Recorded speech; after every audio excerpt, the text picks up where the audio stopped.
kabilo. Ayan na. Umaga na. Parang wala lang nangyari. Oh, diba? Dito ka sa likod, ma'am. Come on. Yan. 1, 2. 1, 2, 3. Wow! Yan si Double B.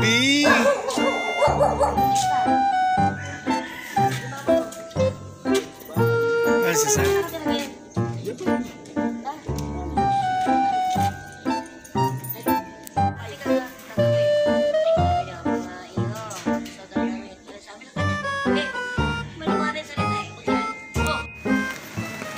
Dahil nagbabadya ang bagyong Pipito ng panahong yan, wala pong klase ang Metro Manila, ang NCR. At kita mo naman sa paligid basang-basa na rin dahil lumaambon na rin po. Umaga pa lang po yan. And tuloy-tuloy pa rin ang challenge ng inyong mga katropa dahil sa, well, tinanggap mo, pues gagampanan mo. Ganun lang po yun. 6 to 10 po yung mga naglalaro sa gym. And then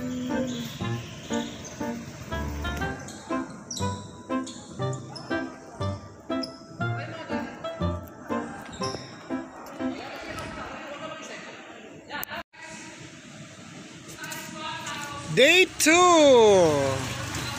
You will start with Mom Beloria.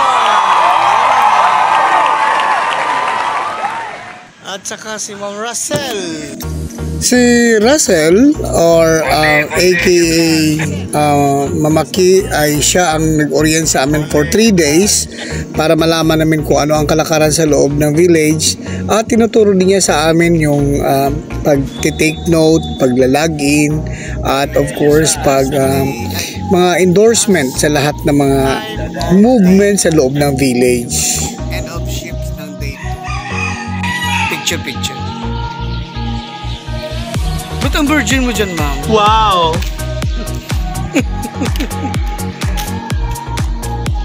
Virgin ang buli? We are now on our 3rd night and still alive and kicking. Ito ay kay Double B.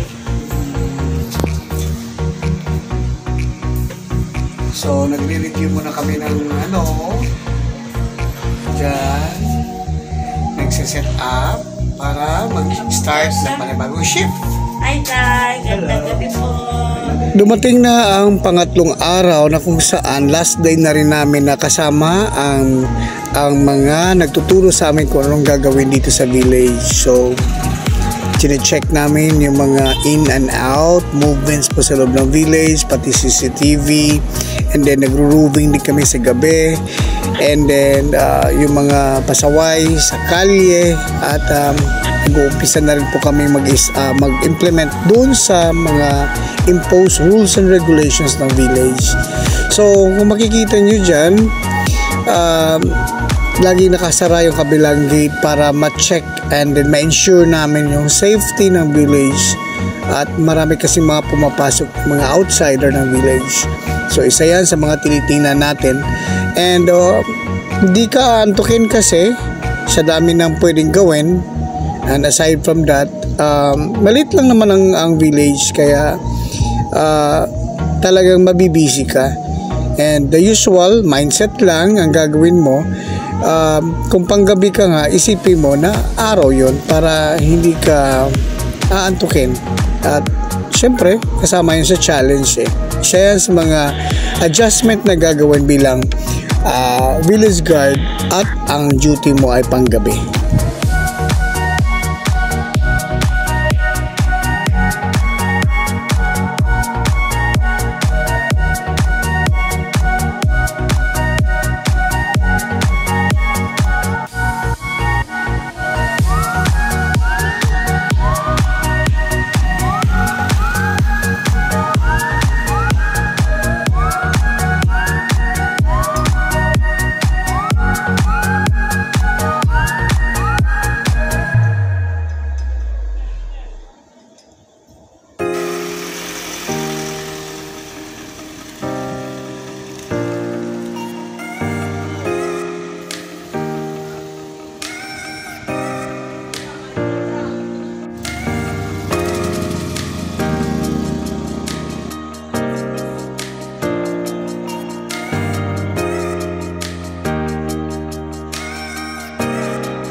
Sinong mag-aakala na ang dating panggabing trabaho sa call center ay dito ko gagawin sa isang gate ng isang exclusive na village dito po sa Las Piñas City, diba? And to think 12 hours po yan mula 6 ng umaga, 6 ng hapon hanggang 6 ng umaga.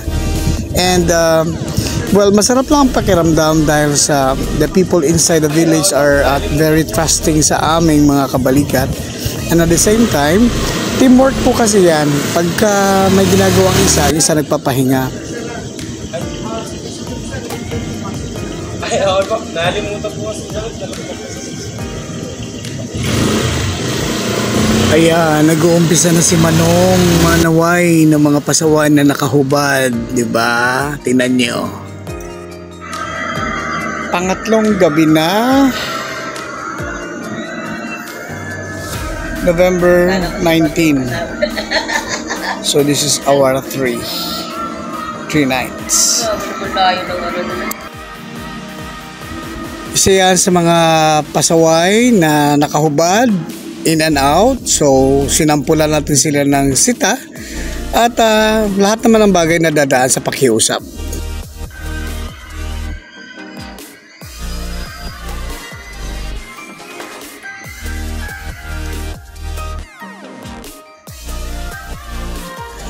Diba? Okay. Saan tayo? Dito tayo mag-umpisa sa dyan. Nilalamig kami. Sakto lang. Mas gusto ko yung malamig. So mag-ikot muna kami, roving muna kami. Time check is already 4 o'clock. 4 o'clock na ng madaling araw. Mas patras. Tatanong pa ako. So dito kasi talagang wala siyang street light. So kung makikita mo, naririnig siya talaga sa record ko.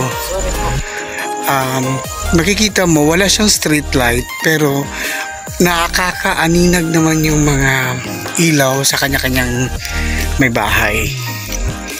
Yung iba naman nagkaroon sila ng solar light. Yun. Tingnan natin.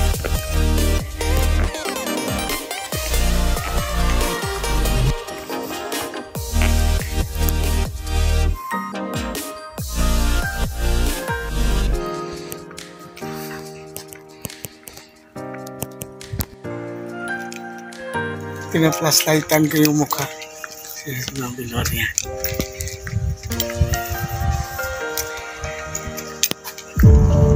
Layo mo na pala. Nasa si Ma'am Gloria. Ayan.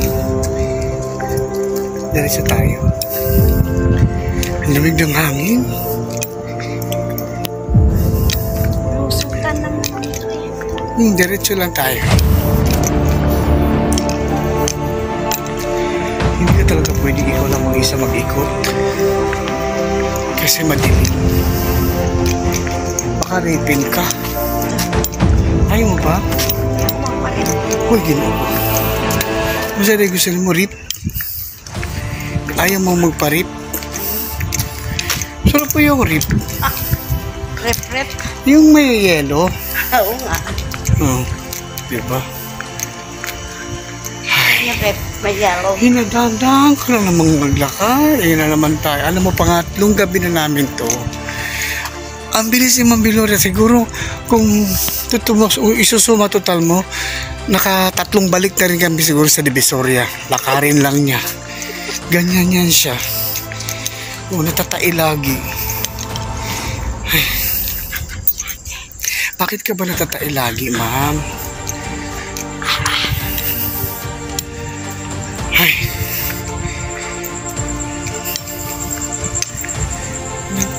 Pinaka nga mukha ni Ma'am Gloria. Ayan. Kita mo ka.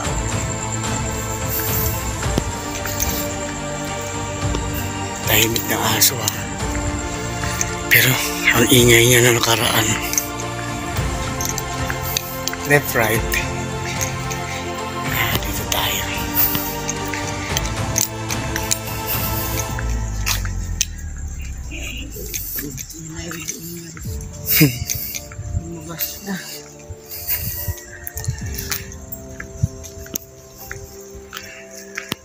Mamaya i-check ko ulit to.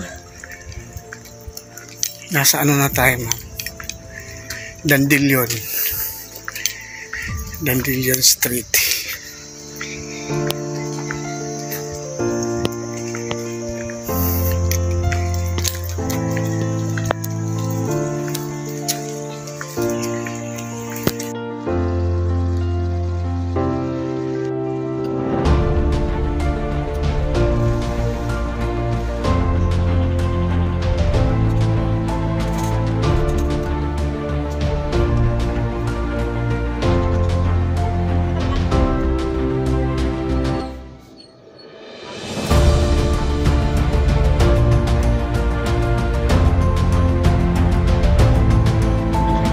Sa paglipas ng mga araw at gabi sa pagjo-duty, hindi namin namalayan. Nalampasan na pala namin yung 5 araw. At yan po ang every end of shift na aming kinukunan. At napansin namin na ang bilis na pala. Ang bilis ng oras. Although napansin natin sa panahong ito, napakaiksi lang yung araw kasi turning to Christmas na kasi tayo ngayon, nasa bare month na. So maiksi yung araw, mahaba ang gabi. Pero sa aming pag-duty, napansin namin dalawa ni Ma'am Viloria na napakahaba yung oras sa gabi pero hindi namin namamalayan na mahaba. Para pakiramdam namin pag tumungtong na yung oras ng bandang 9 o'clock, maya-maya, alauna na yan. Pagka tungtong ng alauna, nasa 3, 4, malaman mo na lang, end of shift na po namin. So, ganun lang po yun. So, di ba? Parang kailan lang yung day 1 namin na umaga dapat kami, tapos bumalik kami na doon na kami sa gabi. Tuloy-tuloy na siya. Although, ang first day talaga, first night namin bilang night shifters is talagang nag-a-adjust yung katawan namin sa una-una sa tulog at saka yung sa routine kasi sanay nga, kumbaga, for 2 years, sanay ako na pang-araw na kasi umalis na nga po ako sa call center and then napapansin ko yung nagbabago yung ano ng katawan. Although sanay ako sa puyatan dahil siyempre nag-i-edit ako, gabi ko ginagawa, minsan araw, minsan nag-overtime talaga. Pero this time, since may nakatokang trabaho na, so parang ini-enjoy na lang namin yung moment. Tapos malaman mo na lang, umaga na ulit. Tapos uwi, tutulog. Routine na rin na lang po namin. So, siguro para hindi mo maramdaman yung ginagawa mong pagbabago is sa mindset na i-enjoy mo lang muna habang ito nga yung ginagawa mo para at least bukod sa recording, nare-record namin na ako bilang vlogger, nare-record ko yung event. At least meron kaming talagang real experience kung paano ba maging isang village guard. Bukod sa suporta na nakikita ko dito sa mga homeowners association officers and members at sa mga residente dito sa village, ramdam ko rin po yung suporta nila bilang mga volunteers ng Kabalikat. Isang malaking bagay din po yan na nagkakaroon ng a little bit monetization when it comes to duty. Dahil of course, hindi naman talaga bilang volunteer, you will not expecting more than that. But in return, there is some kind of a monetization na para pang-sustain doon sa aming ginagawa. And it's a challenge for us to go ahead and enjoy the moment while providing good and quality service dito po sa village na to. And it's an honor and we are so grateful na sa dami-dami na nilang lapitan para mag-maintain ng peace and order dito sa kanilang village. Ang Kabalikat Net po ang nalapitan nila. So bilang officer, nag-volunteer na ako muna ang mag-accept dito sa posisyon na to para while looking forward na magiging regular na po rito sa kanilang village. And kasama ko po dyan si Ma'am Viloria bilang isang national monitoring admin. And then mind you guys, 62 plus na po, 60 plus na po yan si Ma'am Viloria, pero she can really deliver nasusustain po niya yung kanyang energy pagdating sa pag-duty. And of course, with the support po dito sa mga staff po sa village, tinutulungan lang kami kung paano at anong mga gagawin, orientation and proper handling dito sa mga tao na mga pasaway sa paligid.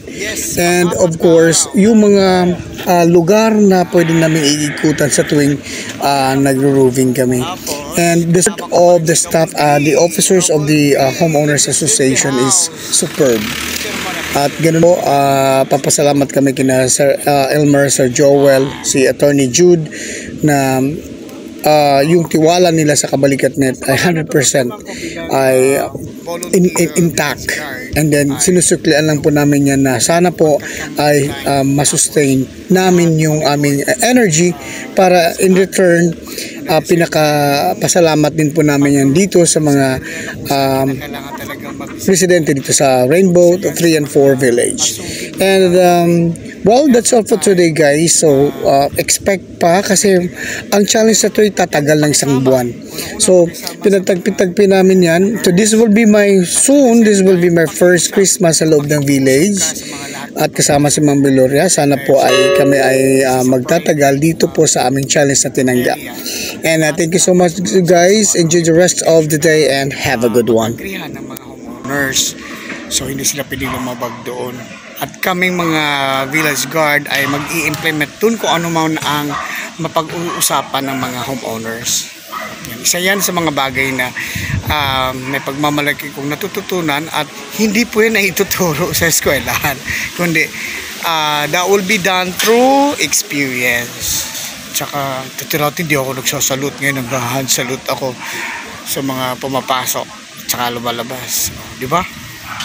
Isang development po yan.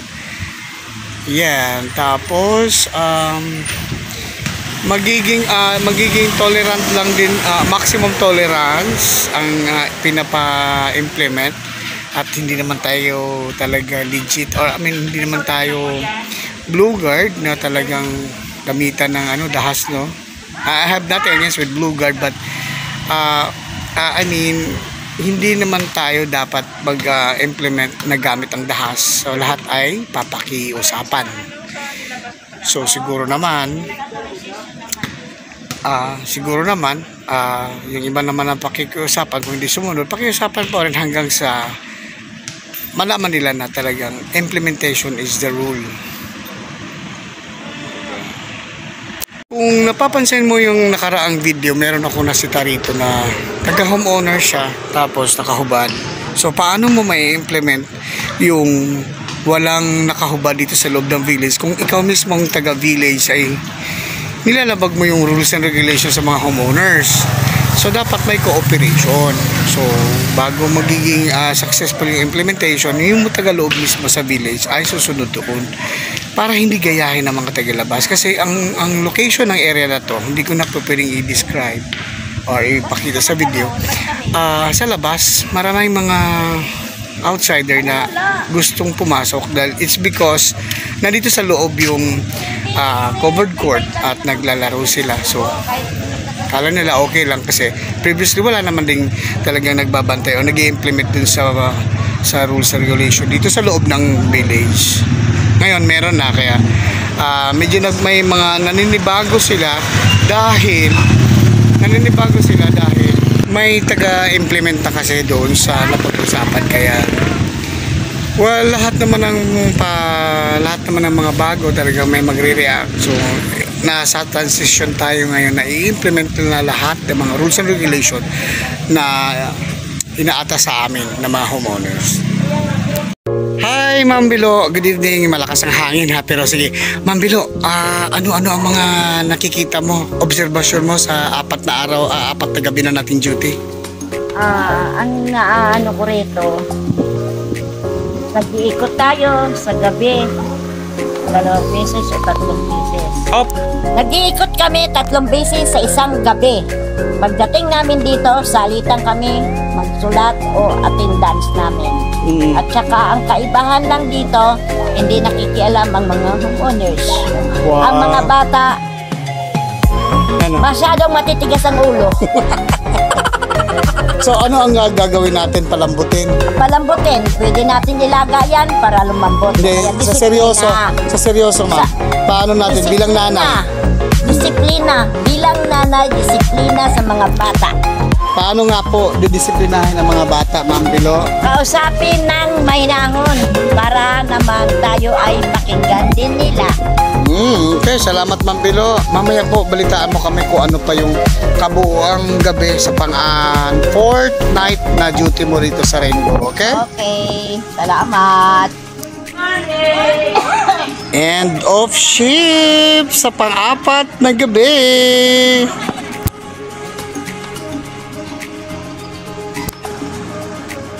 Yeah. We survived 4 nights. Nights lang good. Okay. Lapit na naman. And ay, 1, 2, 3. Hawak didi. Kaling. Asa na ba yung acoustic? Asa na? O ka mambili or ganyan. Kading.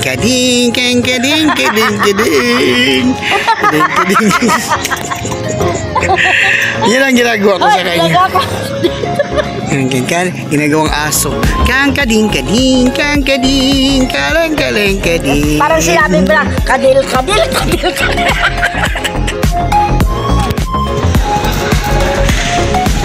Yes, pang 5 gabi.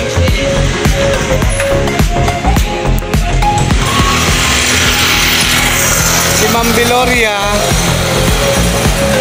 ano na daw siya, pumapayat. Pumapayat siya pero ang dede lumalaki. Isip ka. Parang wala pa. Wala. Magandang gabi, magandang buhay mga katropa. So, itong gabi na to ay pang-5 night na namin na nagjo-duty dito sa Rainbow Village 3 and 4. And as usual, nandito kami ni Ma'am Viloria. Sobrang liwanag naman. Si Ma'am Viloria nasan ba? Ayun, kita mo yan? Yan. Yan si Ma'am Viloria yan. So, the usual, tinitingnan namin yung labas-pasok dito sa village.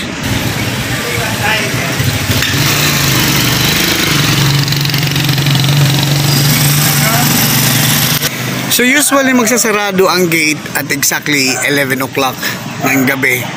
And then so far earlier naman wala namang negative reports na nangyayari.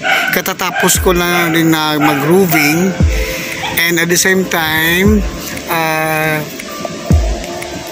may mga deliveries din na pumapasok.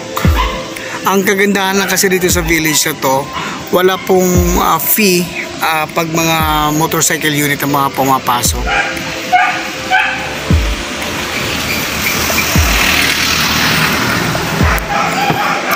And at the same time, sa araw po mas marami po mga pumapasok na 6-wheelers, 4-wheelers, yan po yung may mga madalas na pumapasok dito sa village. And we're looking forward na magkakaroon po ng meeting ang homeowners dito this coming Friday, at isa tayo sa mga naimbitahan para magsalita with regards to the implementing rules and regulations dito po sa village. So it's a good thing na mangyayari para at least mailatag din namin kung ano yung mga dapat gagawin at kung ano man yung mga imposed rules and regulation dito po sa village nila, para we're on the same page. So hindi po kami nag-i-implement ng sarili naming rules, kundi ang rules na yan ay impose po yan ng homeowners association at kami lang po yung mag-i-implement. So bilang volunteer village guard, isa yan sa mga gagampanan ng inyong lingkod, at si Ma'am Viloria bilang national admin National Monitoring Admin, at ako ang Undersecretary ng Kabalikatnet Philippines Malaya Incorporated and Kabalikatnet International Association Incorporated. And at the same time, Undersecretary/Vlogger. Yan po yung role. Ngayon, itong challenge na to ay may grace period po ito. Parang tatagal ito ng 1 buwan. So, bilang volunteer na village guard, para malaman natin kung ano ba ang ginagampanan ng tungkulin bilang village guard volunteer. And there are so many things that we need to consider. Una, there's a little bit monetization when it comes to duty, but we're looking forward for the services na maibigay ng kabalikat para sa homeowners association, because they are the one who requested to be with them. So yung services na ibinibigay namin dito is yung monitoring, peace and order, and at the same time yung alam mo yun, yung visibility lang ng magbabantay sa gate para yung movements in and out sa village mamomonitor, kasi marami din po dito sa village na to na nag-over the bakod na hindi naman mga residente dito sa village. So isa din yan sa mga pinapabantayan sa atin ng mga residente dito. And good thing na this coming Friday may ilalatag din namin sa kanila kung ano ba yung mga protocols din sa amin. Safety namin, safety din po ng homeowners dito sa loob ng village. So antabayan na lang natin yon. So moving forward, time check is 9:30. So may isasarado na po namin ang gate na yan. Yan. So medyo malungkot ngayon ang gym kasi walang naglalaro. Wala po naka-schedule for tonight. And yun lang naman ang update. Tapos kakatapos lang naming kulitan ni Black Combat sa radio, and at the same time si Ma'am Beloria. Nakakalungkot lang kasi wala na yung mga aso na kinakading-kading ko rito. Yung nanay na lang yan, nanay na lang natira. At saka si Ma'am Belo, diba? Minsan gamit ko dito, yan yung kinakading-kading ko dito sa paa niya, ganyan kading-kading, ganyan. Kitikitoy po siya, ganun. Oo. So ano ba ang ginagawa ni Ma'am Beloria ngayon? Tingnan natin. Ayun, si Ma'am Beloria. Ang dilim talaga. Buti na lang dyan, medyo maliwanag. Andyan yung diwata. Ang pangalan ng diwata na yan si Ma'am Beloria. Yes. So yan, Ma'am, end of shift na namin. Yan.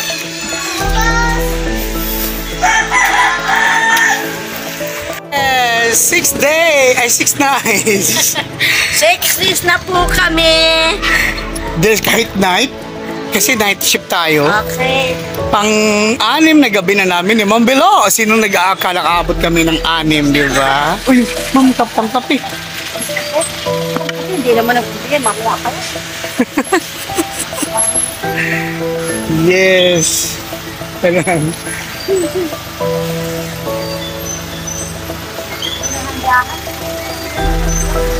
Oo, magasgasan. Sir, ito. Ay, nasa yung hanap buhay ng ng matandang nakamotor dito. Yan yung mga nila package nila. Hindi. Lalamog yung kanina, mga spot. Wala! Yes, pang-6 na gabi, time check ay 3:00 na ng madaling araw.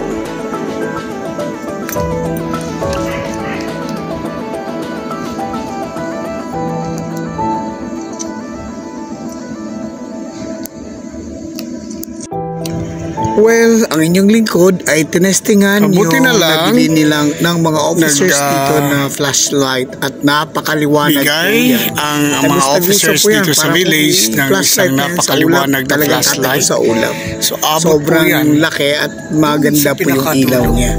Kaya tinesting ko po yan at kahit malayo talagang abot na abot po ng liwanag dito ng flashlight na yan.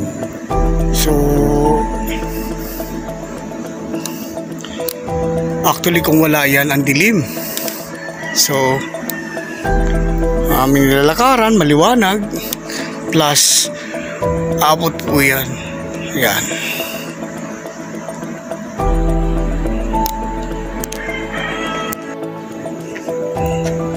So, time check, nasa 3:30 na po yan hanggang madaling araw.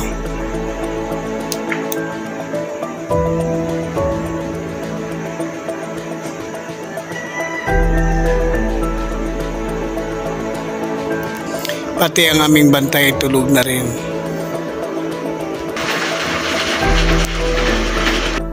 Yes! It's our end of shift sa pang-anim na gabi. Ang saya naman yan, Ma'am Bilo. Yung nagabi pang itong araw bukas. Ewan ko sa'yo, end of shift sa pang-anim na gabi. Sinabi ko bang siyam? Wala din ako sinabing siyam. Hala, i-review ko ito mamaya. Dito. Hala. Anim na gabi nga. Mamaya pa yung pito. Gabi. Okay guys, so 'di ba pang 7 na gabi na namin ngayon dito. So naka-complete gear po ang inyong lingkod dahil po may special na okasyon dito po sa village. Nandito na po si Sir Ruro at kasama ko po si Sir Joel. Ayan, yan po yung peace and order officers po dito sa village, si Sir Joel. Mayong gabi. Ang aking kasama si Ma'am Bilo. Diba, 24/7 yan. Ma'am, kumusta po ang iyong ayuda? Okay lang. Naayudahan kayo? Ayos Wala pa pizza dyan. Oo. Wala, doon pa ubos. Tapos na. Daming kikiting upat ka na.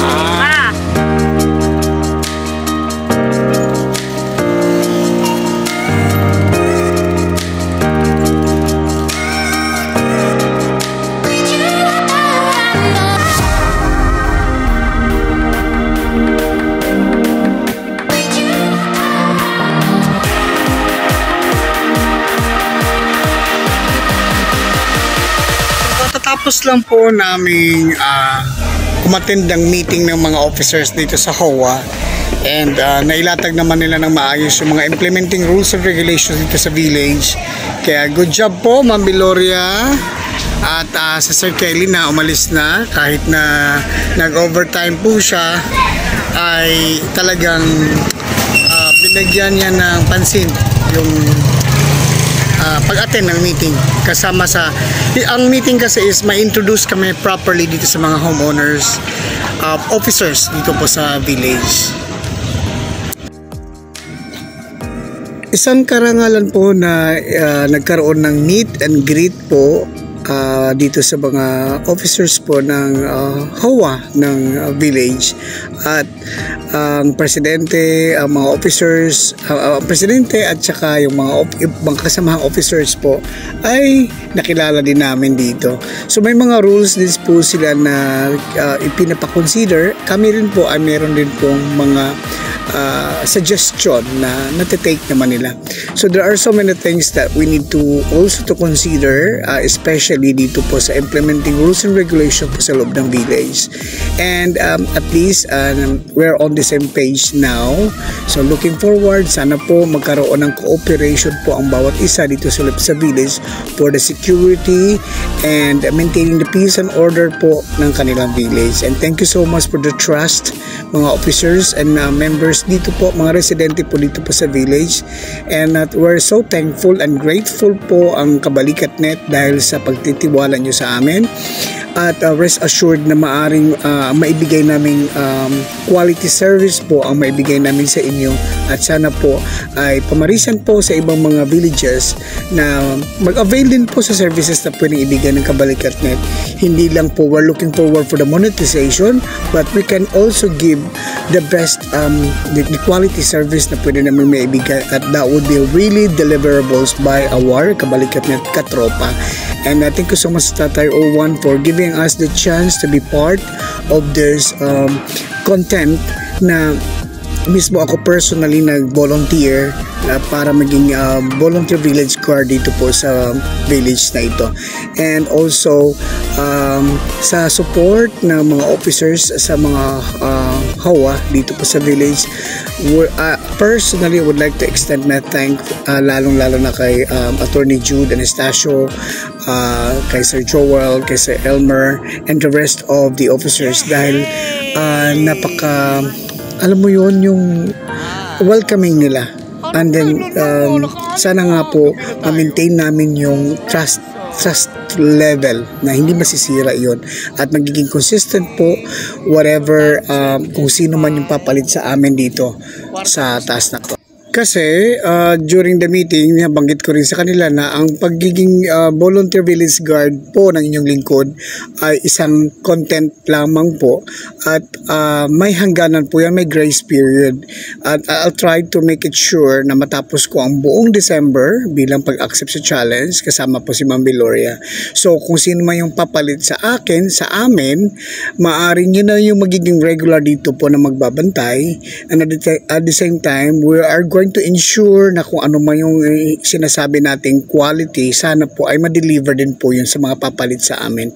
But looking forward, ito po ay 7 days pa lang po naman namin na natatapos na gagawa. So meron pang darating na araw. So antabayanan na lang po ang mga darating na development at progress kung meron man. Sana meron man. And then, thank you so much guys once again. Enjoy the rest of the day and have a good one. This is already our end of shift para po sa aming ika-7 nights na duty po dito po sa village. Alright.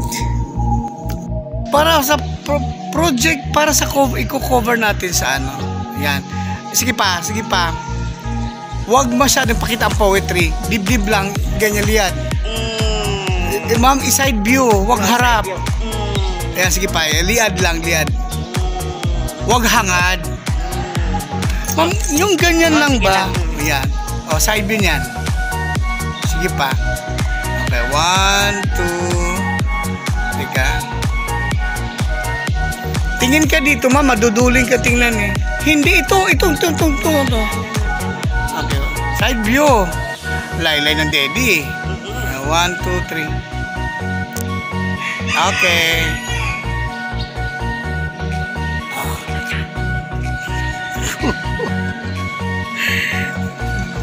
Ayan, sige, isa pa. Asan ang salamin mo, ma'am? Ito salamin ko, ginugasan. Ayan, suot mo salamin, mas bagay sa yan. Tingnan mo. Yan. Okay. Uy, patay na pala.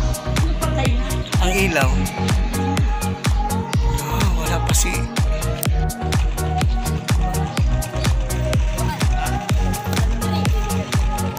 Paano pakiramdam nagpapalit ka ng dede?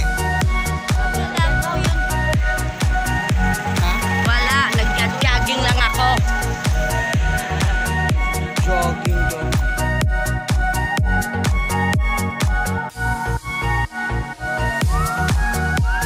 Hala, ma'am, bakit na? May sakit ba yung ano mo? Balakang? Ba't nakaliyad kang ganyan? Hala, alam mo ba nag-exercise yan kanina for nagpapalaki ng dede?